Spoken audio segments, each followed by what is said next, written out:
हैं। जय सिया राम सर। जय हम श्री तो राम, जय श्री राम। राम राम करते रहते हैं। ये बताइए आपने कैसे फोन किया? मान्यवर, एक छोटा से अनुरोध है। हम्म। अनुरोध क्या है कि जिस तरह से पूरे विश्व में आप शायद जो है मैथिली शरण गुप्ता साहब हैं, हम्म। और अब ये मुझे नहीं मालूम आप रिटायर्ड आईपीएस हैं या वर्तमान में आईपीएस हैं, इसकी जानकारी नहीं है। मैं 2020 में रिटायर्ड हूँ। इस समय जो है क्राइम फ्री भारत मिशन का राष्ट्रीय अध्यक्ष हूँ। जी, मैंने देखा था आपको, जी। और उधर से ही देख करके ये मैंने इधर किया। मेरा अनुरोध क्या है सर, हम्म। कि जो भारतवर्ष था और जो अभी है, हम्म। वो इस स्थिति में किस वजह से आया है, हमको उस पर काम करना चाहिए। आज हमारे बांग्लादेश के हिंदुओं का क्या अपराध है जो उन्हें मारा जा रहा है, काटा जा रहा है। 135 लाख अभी लोग जो आपको है। मालूम है कि बीबीसी ने, पाकिस्तान की जो बीबीसी है, उसने जो है ना एक वीडियो जारी किया है कि ये सब जो है गलत सलत है, ये कुछ जानबूझ के फैलाया जा रहा है। तो दुष्ट लोग केवल दुष्टता नहीं कर रहे हैं, उस दुष्टता को छिपा रहे हैं और दुस्साहस के साथ आपको गलत भी कह रहे हैं। इतने दुष्ट हैं ये लोग। मैं इसमें आपसे निवेदन करूंगा, इसको और स्पष्ट करें। बांग्लादेश में जो दिखाया जा रहा है हिंदुओं के खिलाफ, वो सही है या गलत?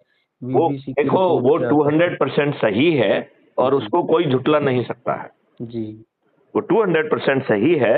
जी। और ये कोई पहली बार नहीं हुआ है जिसमें इतना अविश्वास करने की बात है। मोपला कांड जो आपने सुना है, मालाबार केरला का, 1921 में जी सर। लाखों की संख्या में हिंदुओं को मारा गया, लाखों की संख्या में धर्मांतरण किया गया, लोगों जी को व्यवस्था पूर्वक जो है ना उनके साथ रेप किया गया और एक छोटे से कुएं में उनको डंप कर दिया गया। जी और उस समय की जो कांग्रेस है, उन्होंने प्रयास किए, लेकिन उन्होंने उन लोगों के खिलाफ भर्त्सना प्रस्ताव भी पारित नहीं कर पाया। ये चीज रिकॉर्ड पर है। अब ये जी 1921 की बात कर रहे हैं। अब थोड़ा से इधर आते हैं। 1946 में डायरेक्ट एक्शन डे में, मतलब बीच में बहुत सारी घटनाएं हैं, जी मास स्केल पर जो है हत्याएं हुई, मास के स्केल पर धर्मांतरण हुआ, महिलाओं का रेप हुआ। किसी के जी विरुद्ध कार्रवाई हुई क्या? नहीं हुई। राइट। अब जब आप 1947 में भी वही सीन फिर से रिपीट हुआ स्वतंत्रता के बाद, इतने सारे अनुभवों के बाद क्या माननीय जवाहरलाल नेहरू को ये इतना ज्ञान नहीं था कि उन्होंने दुष्टतापूर्वक देश को दो भागों में बांट दिया है? जब लोग बाग मूव करेंगे तो उनकी हत्याएं भी होंगी, महिलाओं के साथ बलात्कार भी होगा। क्या माननीय जवाहरलाल नेहरू इतने अल्पज्ञानी थे? और एक मिनट सुन लीजिए मेरी बात पहले। मैं केवल यदि आपकी यदि बात वो, सुनूंगा, जस्ट ए जब मिनट, आप जस्ट ए इजाजत देंगे मिनट, तब मैं बोलूंगा जस्ट सर। मिनट, मैं जी आपसे क्या पूछना चाहता हूं।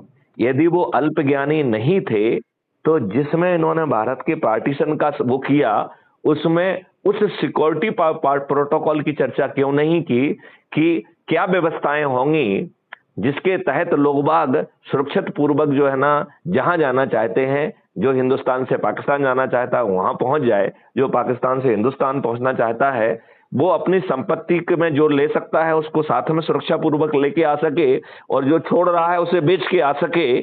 ये हमारे सिक्योरिटी पार्टी का प्रोटोकॉल, पार्टीशन का जो हम जो निर्णय ले रहे थे उसका हिस्सा क्यों नहीं बना?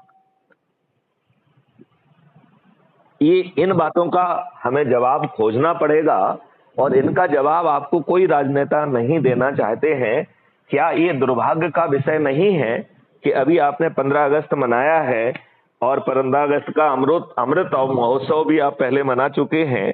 मैं जी आपसे बहुत छोटी सी बात पूछ रहा हूं। हम इसे सत्ता हस्तांतरण दिवस के रूप में मना सकते हैं, हम इसे स्वाधीनता दिवस भी मना सकते हैं, क्योंकि हम किसी के अधीन नहीं रहे, अपने ही भाइयों के अधीन हुए, अपने ही दुष्ट राजनेताओं के अधीन हुए, लेकिन हम किसी दूसरे के अधीन नहीं हुए। ये बात मानते हैं कि नहीं मानते हैं आप? बिल्कुल हम आपकी सारी बात से अच्छा, सहमत लेकिन हैं। हमें स्वतंत्रता दिवस मनाने का हक